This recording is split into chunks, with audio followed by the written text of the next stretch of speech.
Halo para pionir. Pertanyaan yang paling sering muncul di kolom komentar dan grup komunitas adalah, kenapa sih tinggal listing-listing di Binance atau bursa besar lainnya? Apa yang ditunggu?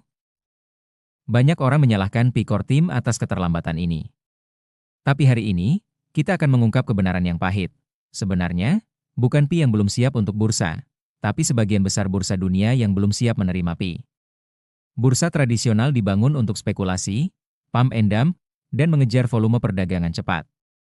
Sementara itu, Pi Network dibangun untuk ekonomi nyata, stabilitas, dan penggunaan merchant. Keduanya saat ini sedang bentrok secara visi. Di video kali ini, kita akan membedah riset mendalam mengapa listing di bursa saat ini justru bisa merusak Pi, apa yang sebenarnya diinginkan bursa dari koin Anda, dan mengapa harga IOU yang Anda lihat di bursa itu sama sekali tidak berarti. Mari kita bahas faktanya. Mengapa sebagian besar bursa belum siap untuk Pi? Kebenaran pahit di balik listing, likuiditas, dan tanggung jawab. Ringkasan eksekutif. Sebuah pertanyaan umum terus muncul. Mengapa Pi belum terdaftar, listing, di bursa-bursa besar? Kebanyakan orang berasumsi bahwa masalahnya ada pada Pi. Kenyataannya justru sebaliknya. Sebagian besar bursa belum siap untuk Pi. Laporan ini menjelaskan mengapa bursa tradisional kesulitan dengan desain Pi. Apa yang sebenarnya dibutuhkan bursa untuk mendaftarkan sebuah aset? Mengapa model ekonomi Pi berbenturan dengan logika spekulasi bursa? Apa yang harus berubah sebelum listing masuk akal untuk dilakukan? Wawasan utama, mendaftarkan Pi terlalu dini akan merusak Pi sekaligus merusak bursa itu sendiri. 1. Bursa dibangun untuk perdagangan, Pi dibangun untuk ekonomi. Bursa tradisional dioptimalkan untuk volatilitas, fluktuasi harga, volume perdagangan, spekulasi, penemuan harga yang cepat. Pi dioptimalkan untuk utilitas, kegunaan, stabilitas, penetapan harga pedagang, merchant, penyelesaian transaksi dunia nyata. Tujuan-tujuan ini tidak selaras pada tahap awal. 2. Apa yang sebenarnya diinginkan bursa, bukan apa yang mereka katakan. Di balik layar, bursa memprioritaskan likuiditas yang dapat diprediksi, selisih harga, spread, yang ramah untuk arbitrase, volume perdagangan frekuensi tinggi, tanggung jawab penerbit aset yang minimal. Pi tidak menawarkan hal-hal tersebut, memang sengaja didesain demikian. Pi secara sengaja membatasi likuiditas yang tidak terkendali, penarikan instan, exit, kekacauan harga. Dari perspektif bursa, hal itu adalah masalah, bukan sebuah keunggulan. 3. Mengapa Pi merusak model list and dump? Sebagian besar token mengikuti jalur yang umum. 1. Listing dengan cepat. 2. Pompa harga, pump, melalui sensasi, hype. 3. Jual masif, dump, melalui pembukaan token. 4. Menghilang meredup. Pi tidak cocok dengan siklus ini. Tidak ada dumping dari hasil tambang awal, tidak ada pelepasan besar-besaran dari investor, VC, dan tidak ada permainan kelangkaan buatan. Bursa yang terbiasa dengan likuiditas buatan mendapati Pi secara struktural tidak kompatibel. 4. Masalah likuiditas yang tidak dibicarakan bursa. Agar bursa dapat mendaftarkan Pi dengan aman, mereka membutuhkan likuiditas dua sisi yang dalam, jangkar harga yang andal, aliran masuk keluar yang terkendali. Namun Pi memusatkan likuiditas pada penggunaan, bukan spekulasi. Memprioritaskan penyelesaian transaksi pedagang. Membatasi kecepatan penarikan aset, exit velocity.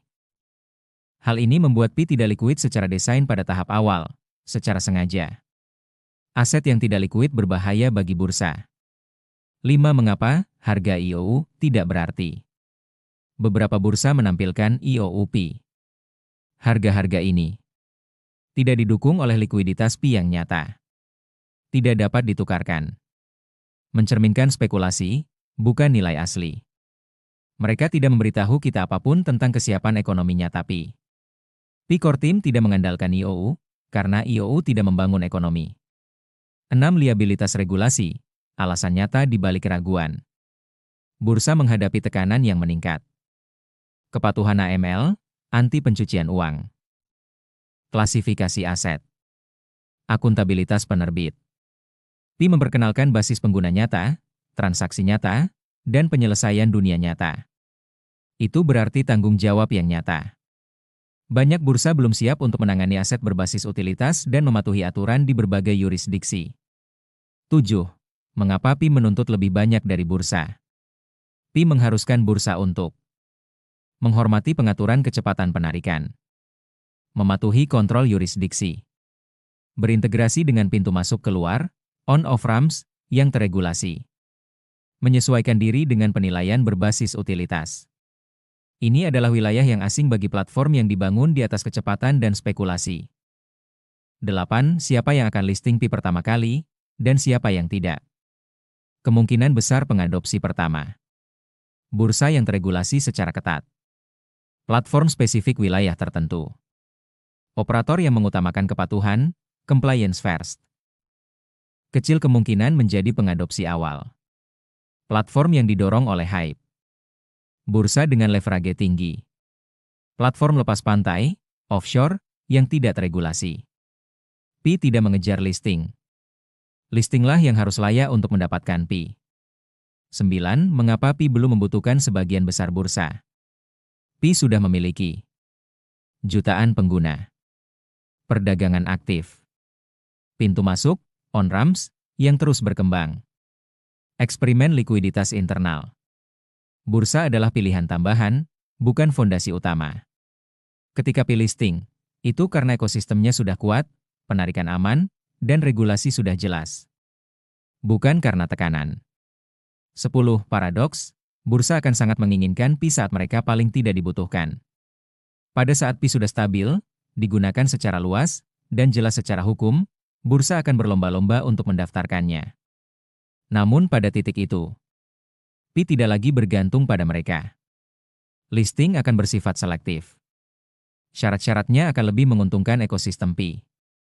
11. Kesimpulan, Pi menunggu bursa yang tepat, bukan sembarang bursa. Penundaan Pi bukanlah kelemahan.